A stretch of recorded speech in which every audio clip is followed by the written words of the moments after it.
We also know that the US military is one of the largest expense items for the US government, and Trump said that if he reached agreements with rival nations, the US could reduce runaway military spending by as much as 50%. Military spending is one of those categories that Congress gives the military more spending money than they even ask for basically every year. That's why it's called runaway spending. And in a complete 180-degree turn, Trump just promised $1 trillion in defense spending for next year, which is more than before, not anywhere near 50% less. In other words, this administration campaigned on getting rid of fraud, getting rid of waste, bringing back austerity and responsibility, and reducing the deficit. In other words, a whole bunch of money in from taxes, we spend a bunch of money. The difference there is crazy right now. This is a chart of the surplus or the deficit from the US government. You can see that basically since 2001, it's been getting worse and worse and worse every single year.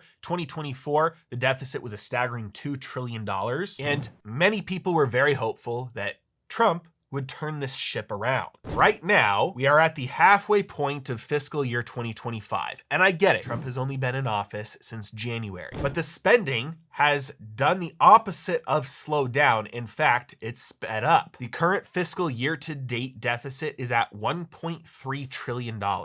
You can see that is 23% higher than this exact same point last year. That puts us on pace for a 2025 deficit of $2.6 trillion.